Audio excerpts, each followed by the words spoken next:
crucify you on a cross,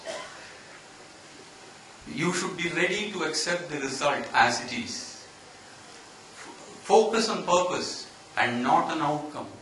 Focus on the roots and not on the fruits. Have passion at the time of input phase and have philosophical outlook at the time of output phase.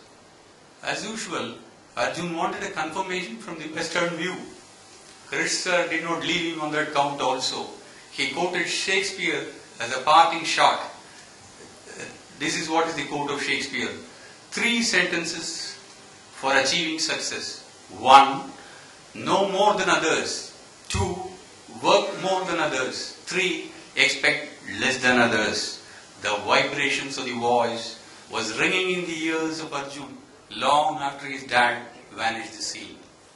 Then moving on to the day 5, it was a different question that day. Can character and competence coexist?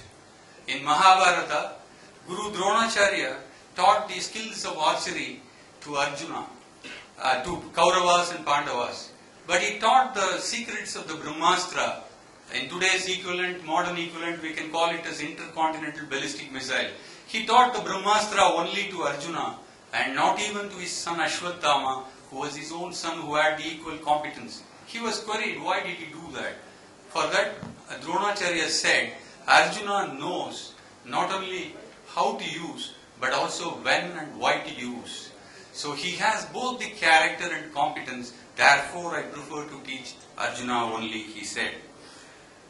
Now, as usual, our hero Arjun, you know, he is a man of a rebellious mood. He counters his dad. Dad, the world rewards competence.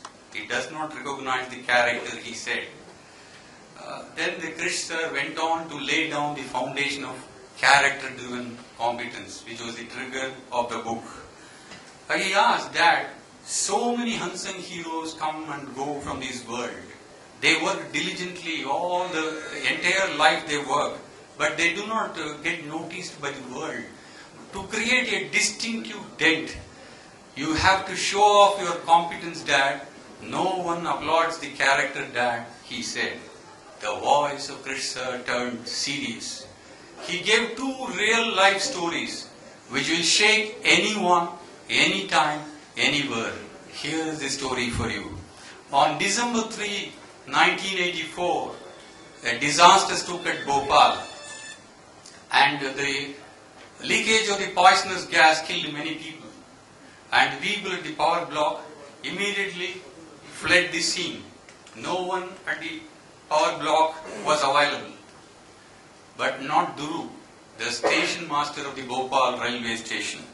He saw many people dying on the railway station. His pointsman was dead.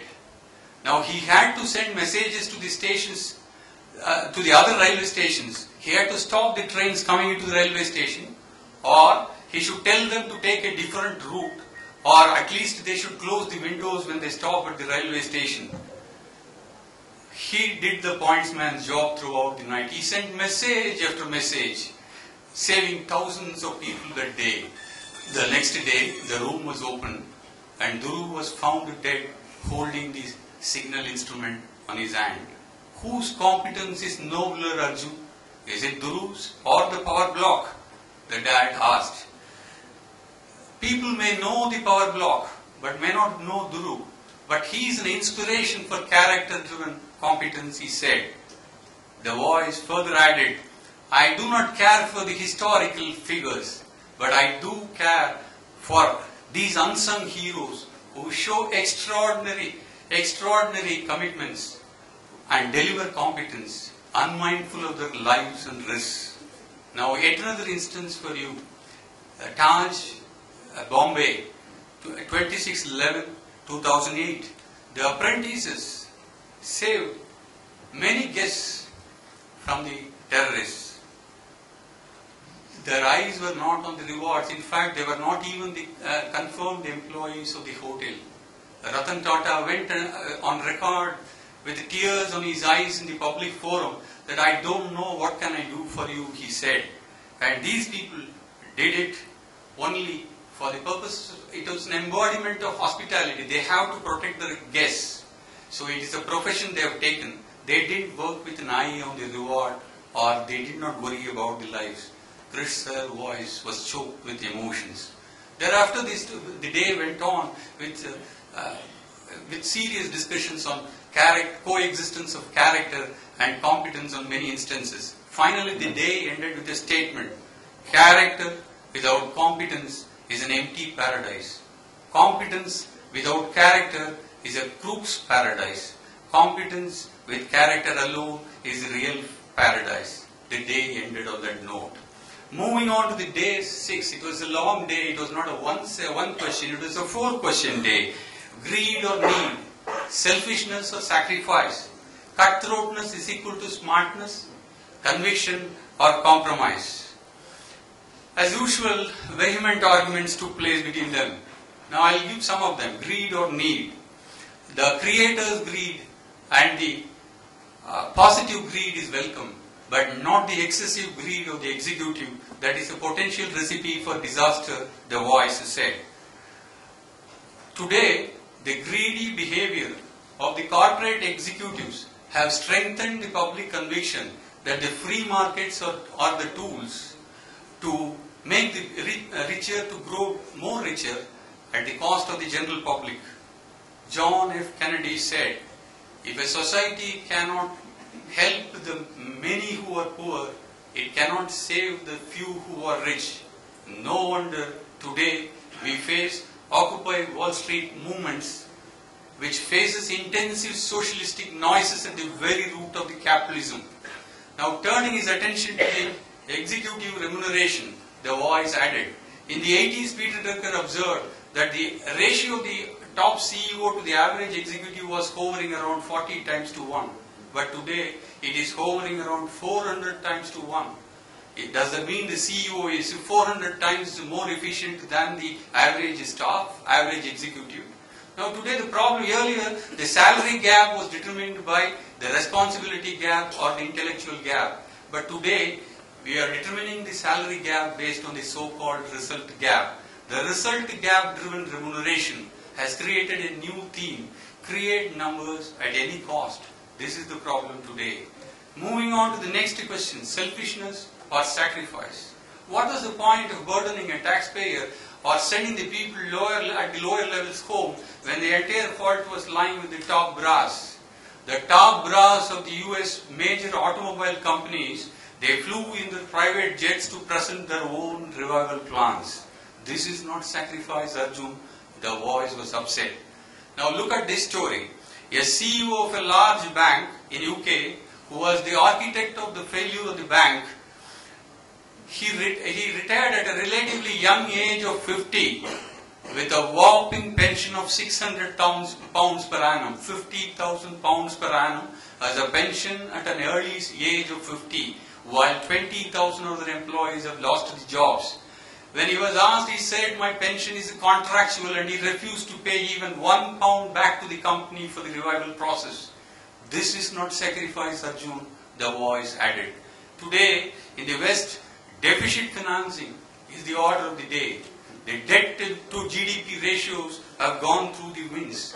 In a recession, it might seem good for an individual to save for a rainy day, but it is bad for the national economy. This is the situation in the West. It's a catch-22 situation in the West.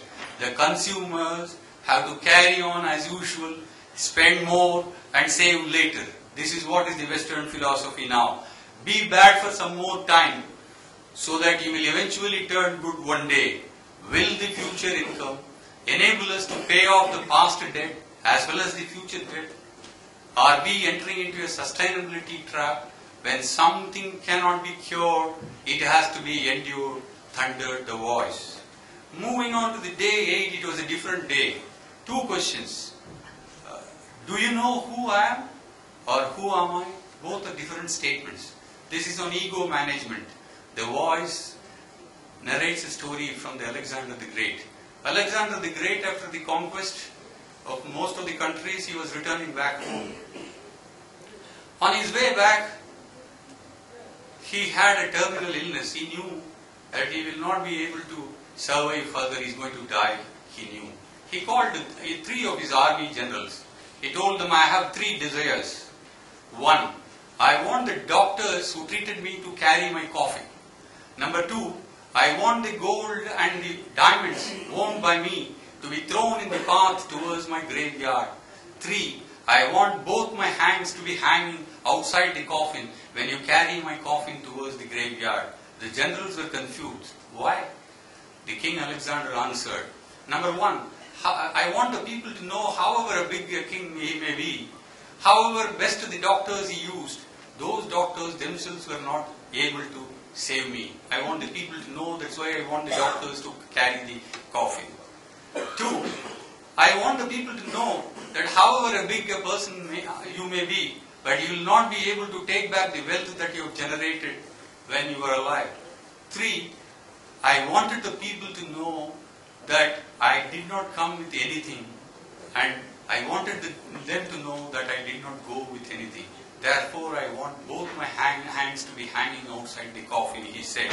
Therefore, power, position, fame, wealth may come to you due to some competence, but you should try to use them as a means to achieve great ends, my son, the voice added. Egoism is an anesthetics that deadens the pain of stupidity. I'll again say this is the one which I enjoyed maximum. Egoism is an anesthetics that deadens the pain of stupidity. You can have a swollen heart, my son, but not a swollen head, he said. With that, they moved on to the day 9. This day, it was a motivation day for Arjun. The sessions were on success because he was very much dejected. His father was trying to pep up. The session was on success management, happiness management, failure handling, and miseries handling. A long session indeed, but it gave Arjun the power of positive thinking into his minds. Now coming to success, his father added, success is a lousy teacher. It seduces the smart people to make them think that they can never lose. I'll repeat, success is a lousy teacher. It seduces the smart people to think that they can never lose. Therefore, Arjun, my dear son, be careful in the success phase, the father warned.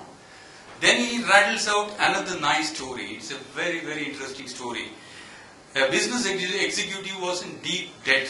He didn't know what to do. He was sitting in a park, wondering what to do. At that time, an old gentleman walks in. He asked him, my son, what is the problem? You are very much worried. He said, I have a deep debt. I don't know what to do. The old man said, no worries. I'll give you money. Next year, the same time, you come back to me and repay. 1 year, I'll give you time. No problems. Then he hands over a check to him. The check was $5 million. The check was signed by John D. Rockefeller, the oil magnate of those days. Then this gentleman walks back home with his check. He was operating with a renewed optimism.